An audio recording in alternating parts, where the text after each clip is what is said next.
Hello friends, അപ്പോൾ നമ്മൾ വേനലായി കഴിഞ്ഞാൽ മാമ്പഴക്കാലമായില്ലേ.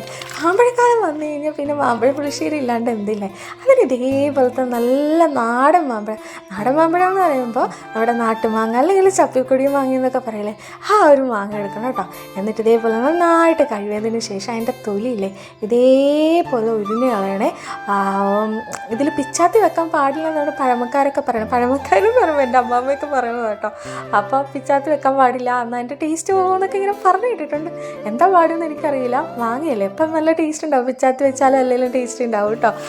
എന്നിട്ട് ഇതേപോലെ ഒരു ചട്ടിയിലേക്ക് ആവശ്യത്തിനുള്ള വെള്ളം ഒഴിച്ച് അതിലേക്ക് നമ്മുടെ മാങ്ങയും കൂടി ഇട്ട് കൊടുത്ത് പിന്നെ നമ്മൾ ചതച്ച് വെളുത്തുള്ളിയും പിന്നെ നമ്മൾ ഉണ്ടമുളക് കേട്ടോ ഇടുന്നത്. ഉണ്ടമുളക് ഇല്ലെങ്കിൽ പച്ചമുളകോ കാന്താരിയോ ഇനി മുളക് പൊടി ആയാലും കുഴപ്പമില്ല കേട്ടോ. എന്നിട്ട് അതിലേക്ക് ശർക്കരയും ആവശ്യത്തിന് മഞ്ഞൾപ്പൊടിയും കൂടി ഇട്ട് കൊടുത്തിട്ട് നമുക്ക് നന്നായിട്ട് ഇളക്കിയിട്ട് മൂടി വെച്ച് വേവിക്കാം കേട്ടോ.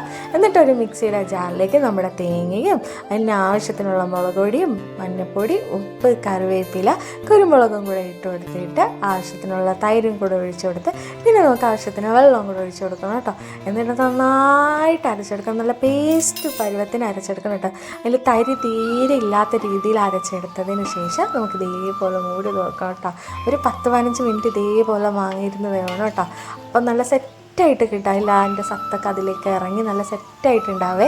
എന്നിട്ട് അതിലേക്ക് നമ്മുടെ അരപ്പും കൂടെ ഒഴിച്ച് കൊടുത്ത് ഒന്നും കൂടി നന്നായിട്ട് ഇളക്കിയതിന് ശേഷം തിളവറിനേക്ക് മുമ്പ് നമുക്ക് ഇതിൽ കടുക് താളിച്ച് വീത്താട്ടോ. അതേപോലെ നന്നായിട്ട് താളിച്ച് വീട്ടി ഒന്നും കൂടെ ഇളക്കി കൊടുത്ത് കഴിഞ്ഞാൽ സംഭവം ഉഷാറായി. ഇതേ മാമ്പഴ പുളിശ്ശേരി റെഡി ആയിട്ടോ. ഇനി നമുക്കത് ചോറിൻ്റെ കൂടെ കഴിക്കാം. എത്ര ഉള്ളൂ പരിപാടി എന്ന് പറയണത്. പിന്നെ ഇതിൻ്റെ കൂടെ മസ്റ്റായിട്ട് വേണ്ടതായിട്ടാണ് നമ്മുടെ പപ്പടം കേട്ടോ. പപ്പടവും മാമ്പഴ പുളിശ്ശേരിയും ചോറ്, ആഹാ എന്താ വൈബ് എന്നറിയാവോ. ഇതും കൂട്ടി നമുക്ക് എന്താ പറയുക, ഒരു ചോറൊക്കെ കഴിക്കാമെന്ന് പറയില്ല, അമ്മാതിരി കഴിക്കാം, അമ്മാതിരി ടേസ്റ്റുള്ള ഒരു ഐറ്റം കേട്ടോ.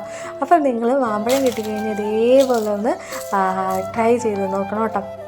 വായിലിങ്ങനെ വെള്ളം ഊറുകയാണ് ഇത് കണ്ടിട്ട് തന്നെ, അത്രയ്ക്ക് ടേസ്റ്റാണ്. അപ്പോൾ ഞാൻ കഴിച്ചു നോക്കി, എനിക്ക് ഭയങ്കരമായിട്ട് ഇഷ്ടപ്പെട്ടെ. പിന്നെ മാങ്ങയ്ക്ക് കുറച്ച് പുളി കൂടുതലായിരുന്നോ എന്നൊരു ഡൗട്ടുണ്ട്, എന്നാലും കൊള്ളായിരുന്നു. ഭയങ്കര ടേസ്റ്റായിരുന്നു, പറഞ്ഞറിയിക്കാൻ പറ്റാത്ത ടേസ്റ്റായിരുന്നു. അപ്പോൾ അത്രയേ ഉള്ളൂ. Tata bye bye.